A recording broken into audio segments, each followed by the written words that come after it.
Bismillahirrahmanirrahim. Assalamualaikum warahmatullahi wabarakatuh. Selamat pagi adik-adik kelas 10 IPS 5 SMA Negeri 8 Tasikmalaya. Bagaimana kabarnya hari ini? Semoga selalu baik, semoga selalu sehat, dan semoga selalu bersemangat. Alhamdulillah kita masih bisa bertemu lagi di pertemuan ketiga dengan saya di materi bab 2. Hari ini kita akan membahas materi bab 2. Sebelum itu,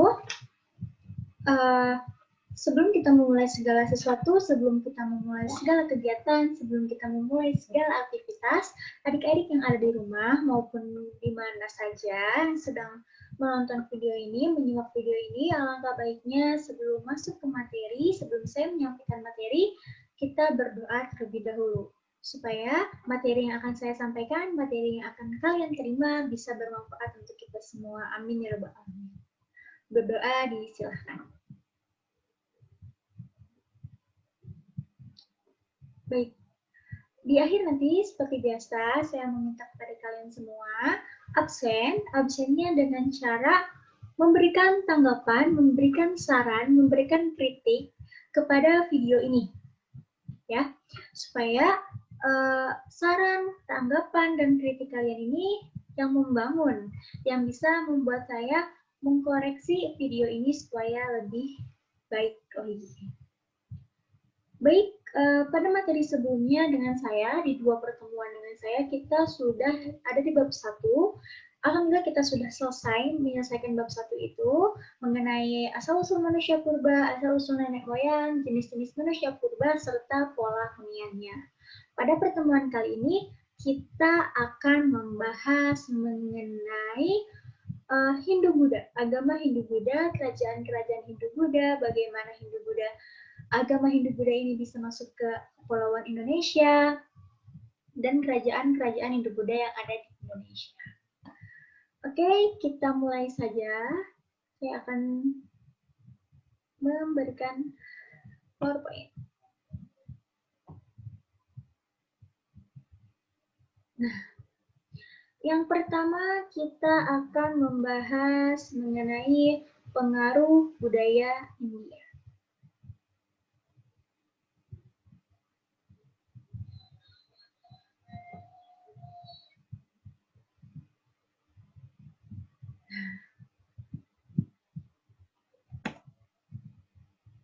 Oke, pengaruh budaya India.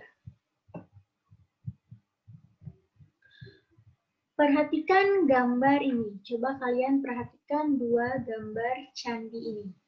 Yang pertama ada gambar Candi Borobudur, dan yang kedua ini ada gambar Candi Prambanan. Apakah ada yang sudah membaca mengenai sejarah kedua candi ini? Atau ada yang sudah pernah berkunjung ke kedua candi ini? Baik. Kedua candi ini merupakan peninggalan masa Hindu-Buddha yang berlokasi di Jawa Tengah. Candi Borobudur terletak di Kota Magelang, Jawa Tengah. Dari bentuk arsitekturnya, Candi Borobudur ini merupakan candi yang bercorak Buddha. Candi Borobudur ini pernah menjadi salah satu dari 7 keajaiban dunia. Tidak jauh dari Candi Borobudur, masih di daerah Jawa Tengah, di Yogyakarta, terdapat pula Candi Prambanan. Candi Prambanan ini merupakan candi yang bercorak Hindu. Tadi Borobudur bercorak Buddha, dan ini Prambanan bercorak Hindu. Candi ini terletak di perbatasan daerah istimewa Yogyakarta dan Klaten, Jawa Tengah. Ada yang tahu apa perbedaan candi yang bercorak Hindu dan candi yang bercorak Buddha?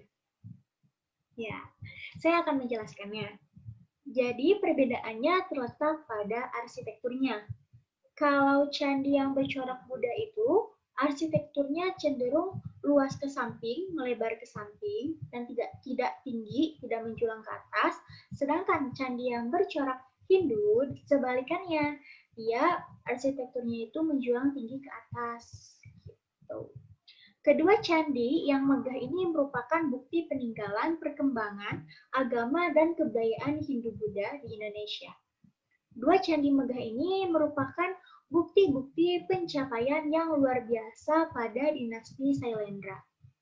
Jika mengunjungi Candi Borobudur atau Candi Prambanan, kalian akan melihat kisah dalam dunia wayang yang terdapat pada setiap relief. Nah, ini adalah relief. Yang di atas adalah relief dari Candi Prambanan dan yang di bawah adalah relief dari Candi Borobudur. Jadi, di setiap candi itu terdapat relief. Relief ini saling berkaitan, jadi membentuk sebuah cerita yang sama, yang berkaitan. Nah, sekarang pasti bertanya-tanya, bagaimana sih agama Hindu dan Buddha dapat masuk di Kepulauan Indonesia? Nah, di sini kita akan membahasnya hari ini. Peranan pedagang, penguasa, dan pujangga sangat terlihat dalam proses masuknya Hindu-Buddha di Kepulauan Indonesia. Jadi, pedagang, penguasa, dan pujangga ini memiliki peran yang penting dan pengaruh yang besar dalam proses masuknya agama Hindu-Buddha ke Indonesia. Satu di antara bangsa yang berinteraksi dengan penduduk Kepulauan Indonesia adalah bangsa India dan Cina. Interaksi itu terjalin sejalan dengan meluasnya hubungan perdagangan antara India dan Cina. Hubungan itu yang mendorong pedagang-pedagang India dan Cina datang ke Kepulauan Indonesia. Menurut Bandler, barang yang diperdagangkan dalam pasar internasional saat itu adalah barang komoditas yang bernilai tinggi. Barang-barang itu berupa logam mulia, perhiasan, barang-barang pecah belah, serta bahan baku yang diperlukan untuk kerajinan. Pada masa awal sejarah di Kepulauan Indonesia, terdapat dua komoditas yang penting yang menjadi primadona Kepulauan Indonesia, yaitu gaharu dan kapur barus. Kedua komoditas itu merupakan bahan baku wangian yang paling digemari oleh bangsa India dan Cina. Nah, ini adalah gambar gaharu dan kapur barus. Dua komoditas ini adalah dua komoditas yang menjadi daya tarik bagi pedagang-pedagang India dan Cina untuk datang ke Kepulauan Indonesia dan mencari komoditas gaharu dan kapur barus.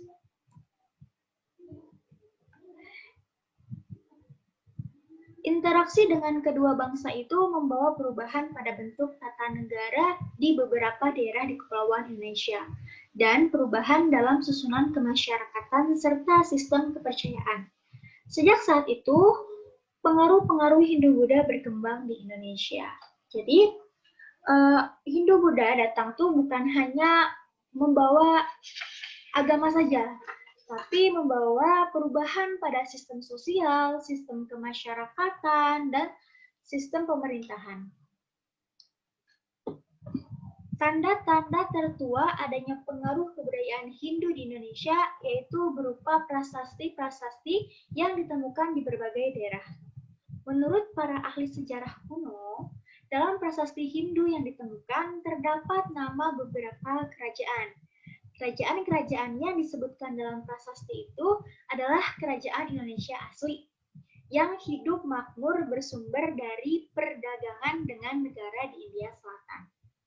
Interaksi dengan orang-orang dari negara itulah yang kemudian mempengaruhi cara pandang para raja-raja saat itu untuk mengadopsi konsep-konsep Hindu dengan cara mengundang para ahli dan para pendeta dari golongan Brahmana di India Selatan yang beragama Wisnu atau Brahma.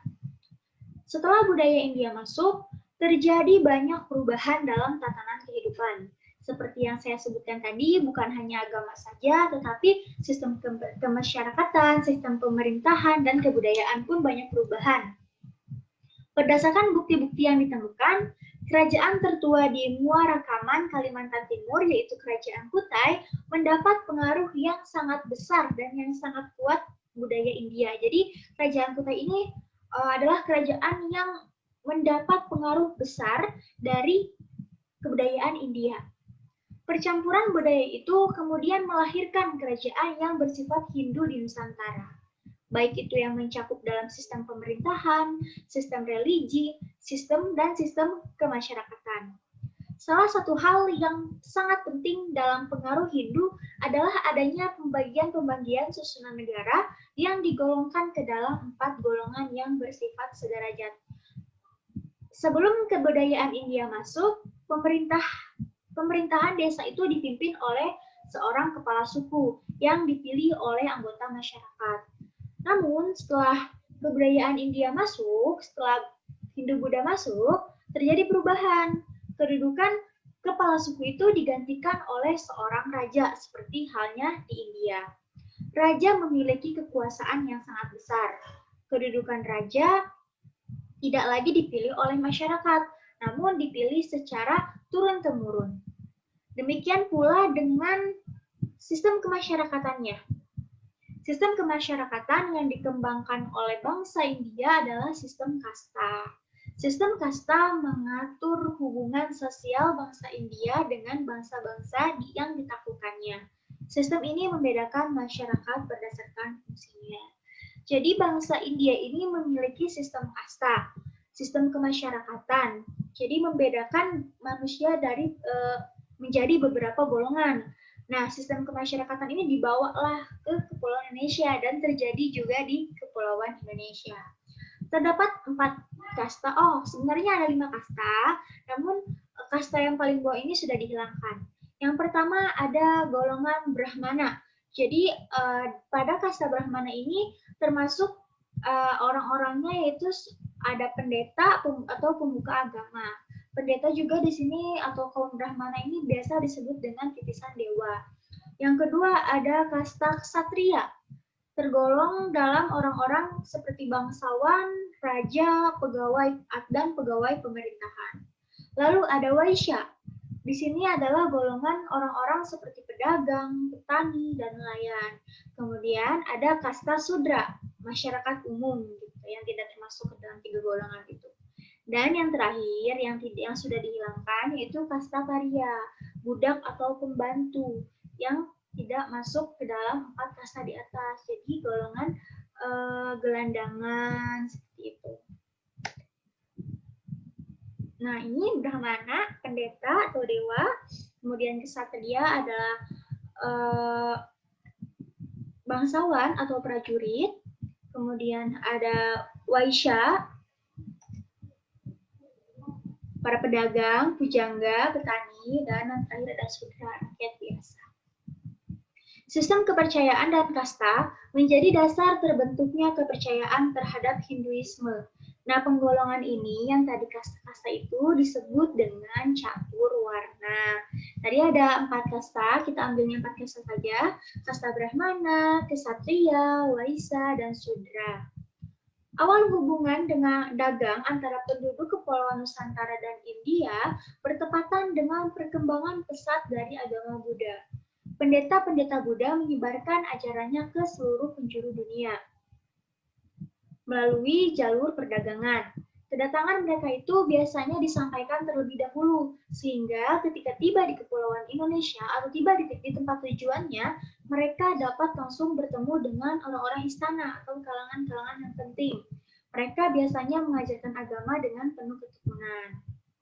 Jadi, para pedagang itu, pendeta-pendeta Buddha yang menyebarkan agama, sebelum mereka datang ke Kepulauan Indonesia atau ke tujuannya, mereka biasanya mengabarkan terlebih dahulu agar langsung bisa bertemu dengan para kalangan-kalangan istana. Mereka juga membentuk sebuah sanggah dengan biksu-biksu setempat, sehingga muncul suatu ikatan langsung dengan India, tanah suci agama Buddha. Kedatangan para biksu dari India ke negara-negara lain itu memunculkan keinginan para penduduk daerah setempat untuk pergi ke India, mempelajari agama Buddha lebih lanjut. Para biksu lokal kemudian kembali dengan membawa kitab-kitab suci. Hal ini disebut dengan teori arus balik. Nanti teori arus balik ini akan ada di teori-teori masuknya agama Hindu-Buddha ke Indonesia di slide selanjutnya. Nah, terdapat berbagai pendapat mengenai proses masuknya Buddha, agama Hindu-Buddha ke Kepulauan Indonesia. Digolongkan ke dalam 4, Yang pertama ada teori kesatria. Dalam kaitan ini, N.C. Mazumdar berpendapat bahwa munculnya kerajaan atau pengaruh Hindu di Kepulauan Indonesia disebabkan oleh para kaum kesatria atau kaum prajurit India. Para prajurit ini melarikan diri dari India dan mendirikan kerajaan-kerajaan di Kepulauan Indonesia. Namun teori ini belum cukup bukti, jadi diragukan gitu.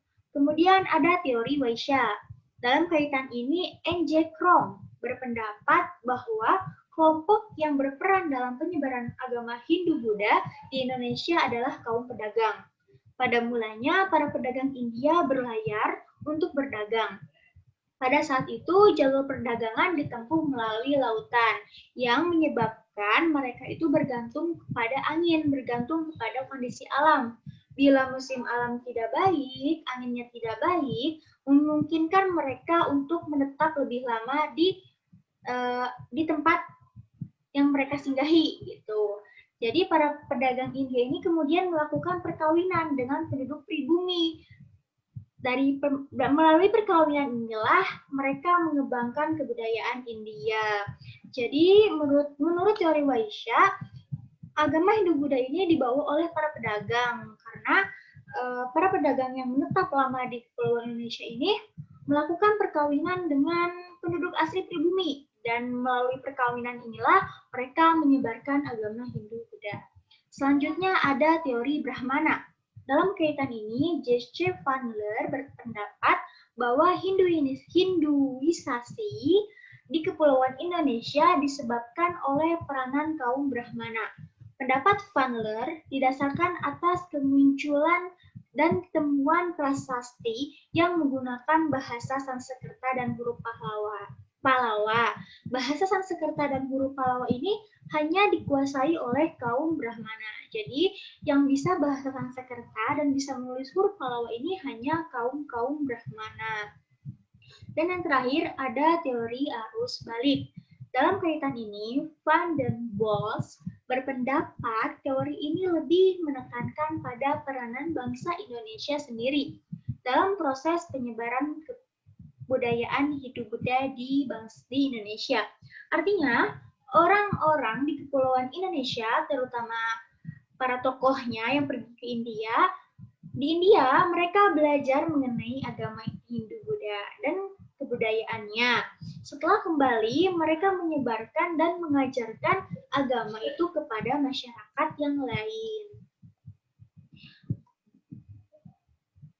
Nah, berdasarkan teori-teori yang dikemukakan di atas, dapat ditarik suatu kesimpulan bahwa masyarakat di Kepulauan Indonesia telah mencapai tingkatan tertentu sebelum munculnya kerajaan yang bersifat Hindu-Buddha melalui proses akulturasi budaya yang dianggap sesuai dengan karakteristik masyarakat setempat pada masa itu. Ya, dicukupkan materinya sampai di sini. Terima kasih banyak.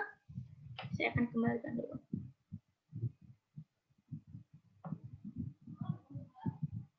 Nah, alhamdulillah mungkin materi hari ini agak lebih singkat karena materinya juga hanya beberapa teori saja. Di pertemuan selanjutnya mengenai kerajaan-kerajaan Hindu-Buddha mungkin itu akan lebih lama, akan lebih memakan waktu yang lama karena kebetulan kerajaan-kerajaannya itu banyak sekali dan saya akan bagi dalam beberapa kerajaan. Oke, baik. Saya akan menarik kesimpulan dari materi hari ini bahwa ada 4 teori masuknya agama Hindu-Buddha ke Indonesia. Yang pertama ada teori kesatria, teori Vaishya, teori Brahmana, dan teori arus balik. Teori kesatria mengatakan bahwa Hindu-Buddha masuk ke Indonesia ini dibawa oleh para prajurit. Kemudian teori Vaishya mengatakan bahwa agama Hindu-Buddha ini masuk ke Indonesia dibawa oleh para pedagang. Lalu teori Brahmana mengatakan agama Hindu-Buddha ini dibawa oleh kaum-kaum pendeta. Dan yang terakhir, teori arus balik ini mengatakan bahwa agama Hindu-Buddha ini dibawa oleh para pelajar atau para tokoh-tokoh yang penting yang belajar ke India, lalu balik lagi ke Indonesia dan menyebarkan juga mengajarkan agama Hindu-Buddha ini ke masyarakat yang lainnya. Baik, saya tadi di awal sudah menyampaikan tugasnya seperti biasa, kalian memberikan tanggapan saran, juga kritik yang membangun atas video ini supaya saya dengan kedepannya bisa membuat video lebih baik lagi. Terima kasih. Selalu sehat selalu, jaga kesehatan, jangan lupa 3M, jangan keluar rumah kalau tidak penting, selalu jaga kesehatan, selalu bahagia. Terima kasih. Assalamualaikum warahmatullahi wabarakatuh.